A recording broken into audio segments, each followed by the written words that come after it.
네, 저는 김준현 변호사라고 하고요. 지금 여기는 민변미디어 언론위원회에서 이제 요청을 받아서 온 걸로 되어 있긴 하는데, 저는 오래전부터 그 언론 보도 피해자 구제를 위한 어떤 시민단체인 그 사단법인 언론인권센터에서 오랫동안 활동을 해왔고요. 현재 정책위원장을 맡고 있습니다. 그래서 저희 언론인권센터에서는 오래전부터 사실상 언론에 대한 사회적 책임을 강화해야 되고, 언론 피해자들의 피해 구제의 현실화, 쉽게 말하면 위자료 200만 원, 300만 원, 쥐꼬리만한 그 정정보도 이런 식으로는 피해가 회복되지 않는다. 그래서 현실화 시켜야 된다고 계속 주장을 해왔고, 4년 전이 아니라 이전부터 계속 그 언론에 대한 이제 지금은 징벌적 손해배상제의 이름이 참 애매하긴 합니다만은 징벌적 손해배상제를 도입할 필요가 있다라고 계속 주장을 해왔습니다. 그리고 4년 전에 국회 민주당에서 또 이제 제안을 했을 때 이런 비슷한 토론에 여러 번 제가 또 참여를 해가지고 여러 이야기를 한 적도 있고요. 근데 오늘 어쨌든 간에 그런 인연으로 이 자리에 온 것 같고요. 그런데 오늘 같이 언론계에 오래 계셨던 선배님들 이런 분들 앞에서 제가 얼마나 언론계 현실을 알면서 제 이야기를 할지는 좀 약간의 부담도 있지만은 혹시 그런 부분에 있어서는 계신 분들께서 언론계 현실을 좀 더 모르는 친구가 와서 이야기하는 거라고 좀 너그럽게 이해를 해주시고, 어쨌든 오늘 이런 자리에 초청해 주셔서 감사합니다. 먼저 몇 가지 제가 이제 징벌적 쟁점을 몇 가지 던지고 싶어서 던지는 형식으로 할게요. 먼저 이 언론에 대해서 이제 사회적 언론 보도 피해에 대한 책임을 묻는 구조가 여러 가지가 있는데, 민사소송에서 이제 정정보도나 손해배상이 있지 않습니까? 근데 여기에 징벌적 손해배상이라는 말을 쓰는 것 자체가 애매한데, 이것은 이제 미국 법리 때문에 그런 겁니다. 발제자님이 이야기하셨듯이 미국에서는 이렇게 배심원 제도가 있지 않습니까? 배심원 제도가 있고요. 그래갖고 손해배상을 청구를 해요. 내가 언론 보도를 인해서 피해를 받았다 그러면은, 여기에서 우리나라 같은 경우는 판사가 위자료, 당신은 이 허위 보도로 인해서 명예를 훼손 당했으니까 위자료 500만 원 이렇게 정해버리면 끝인데, 이렇게 정해온 게 우리 가정이죠. 우리 판례죠. 근데 미국은 배심원 제도가 있어가지고요. 당신 이것은 굉장히 심각한데, 배심원들이 또 시민들이지 않습니까? 그래서 이거 언론 보도 너무 좀 악의적인데, 고의가 좀 심한데 해갖고 10만 불, 20만 불 때리는 거예요. 이게 이제 그러니까 이 징벌적 손해배상은 언론 보도로 위한 피해만 있는 게 아니라 미국에는 모든 민사소송이 다 있습니다. 맥도날드에서 커피를 쏟아가지고 화상 입었대가지고 1,000만 불 이렇게 위자를 손해배상을 합니다. 징벌적 손해배상 모든 분야에 다 있는 거예요. 우리나라는 징벌적 손해배상제를 두지 않고 있고 배심원 제도도 없기 때문에 그렇지 않습니까? 그래서 이게 차이가 있다라는 거예요.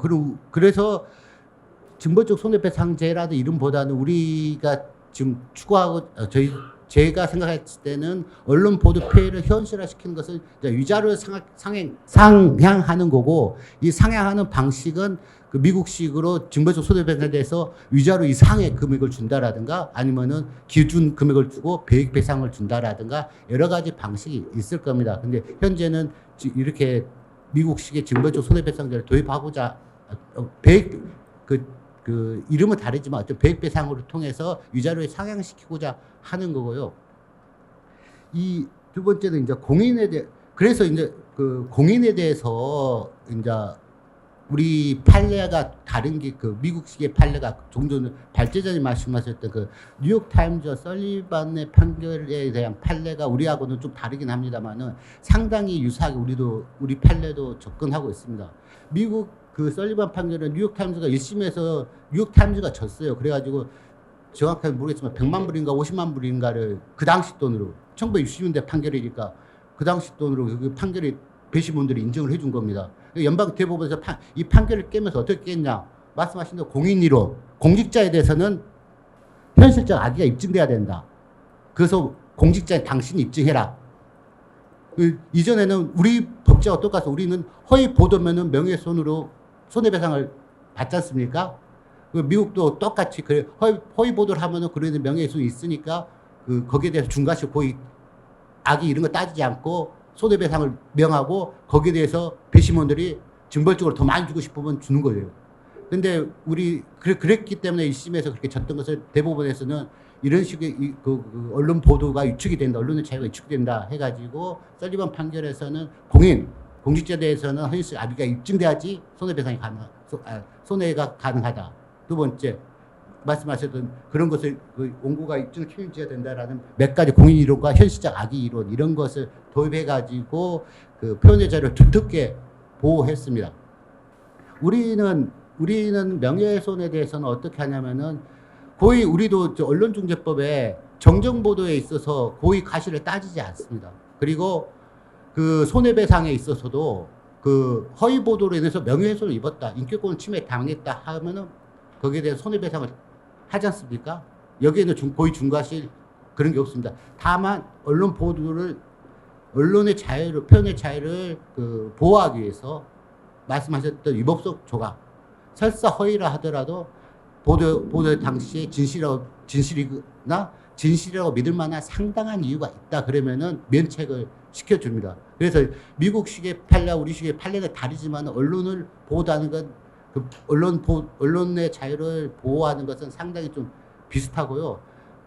여기서 이제 공인이들은 우리나라 판례에서 많이 받아들여가지고 공인에 대해서는 더욱더 언론 진실을 믿을 만한 상당한 이유, 그 다음 반대로 공인은 그런 의혹 제기를 받아들일 수위가 더 강하다라고 해서 공인과 사인의 영역을 나누고 있습니다. 그래서 상당한 부분에 있어서는 우리도 비슷하게 가고 있다라고 말씀드리고 싶어요.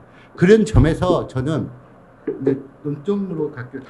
전 민주당의 안이 그렇게 말씀하신 대로 개정안이 아직까지 안 나왔고요. 조항도 안 나왔고, 언론개혁 특위에서 보도자료로 몇 가지 지금 논의되는 내용들, 그중에 합의됐던 내용들 내놨는데, 그게 뭐 하루 지나면 또 바뀌더라고요. 지금 고의 중과실 추정조항이 있었다가, 오늘 이 대통령은 고의만 해라. 이게 지시는 아니겠죠. 아마 본인의 의견이겠죠. 이거 입법은 당에서 하는 거니까. 어쨌든 간에 그런 식의 의견이 나오고 있는 거 보면은 여전히 안이 그렇게 확정된 것도 아니고 애매모호한 게 많은 것 같습니다. 그래서 개정안이 나오면 뭐 다시 한번 토론을 하든지 다시 정확하게 분석하고 이야기를 해야 될 것 같은데, 어쨌든 오늘 나온 것 중에는 이제 어쨌든 공인에 대해서는 청구권 대상에서 포함해야 된다라는 게 이제 민주당 아닌 거고요. 언론계 쪽에서는 제가 알기로는 언론현업 단체 성명을 제가 다 봤습니다만은 공인체에 대해서는 공인을 제외해야 된다는 게 아주 가장 강력한 요구인 것 같습니다. 지난 4년 전에 비해서는 언론계에서 다 반대했던 걸로 기억하는데 최근에는 좀 언론계에서 좀 많이 수용하면서 어쨌든 공인 부분 특히 쉽게 말해 탐사보도 기획 취재, 공직자 비리 감시 이런 것은 언론의 기본적 사명인데 이게 위축될 수 있다. 탐사보도 위축될 수 있다라고 하시면서 많이 이제 거기에 대해서는 재해 요청을 많이 하시고 있는 걸로 알고 있습니다. 근데 여기에 대한 제 의견은요. 일단은 공직자에다 다른 거기에 이제 대기업 임원이 공직자는 아니지만 공인이라고 볼 수 있겠죠. 그 다음에 대기업 비리라든가 이런 것은 공적 사항이라고, 사회 공익과 관련된 공적 사항이라고 볼 수 있고요. 이런 보도는 대상에서 제외해야 된다라는 언론계 현업계에 계신 분들의 주장은 충분히 이해가 되지만 그럼에도 불구하고 청구권 제한을 차별화할 수는 없다라는 게 제 생각입니다. 이건 헌법상 평등의 원칙이기도 하고요. 합리적 차별이라고 보기도 어려운 것 같습니다.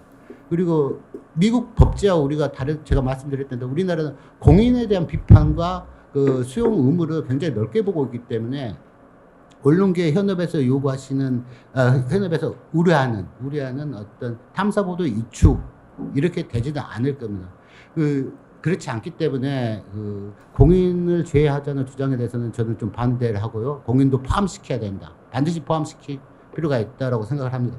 반드시가 아니라 당연한 거죠. 당연한 거죠. 어떤 언론 보도로 필요한 사람이 사인일 수도 있고 공인일 수도 있고 뭐 단체일 수도 있는데 여기는 되고 여기는 안 된다라는 것은 솔직히 저는 좀 뭐 쉽게 납득이 안 되는 그런 주장인 것 같습니다. 그래서 여기 반대하고 이건 제가 논점으로 예.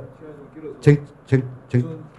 공인을 포함할 거냐 말 거냐 예. 하고 쟁점으로 하나만 던지고 그러니까 하나만 더 말씀드리면은 지금 발제자님도 이야기하셨던 허위 조작 보도라는 거 이게 애매하죠. 너무 그래서 허위 그냥 오보 우리는 그냥 오보라고 흔히 이야기하는데 이제 오보가 아닌 허위 보도 플러스 조작 보도 조작된 사실 보도라고 이렇게 이야기를 해요. 언론중재법에서는 지금 물론 이것도 개정안이 안 나왔기 때문에 정의 규정이 또 어떻게 달라질지 모릅니다.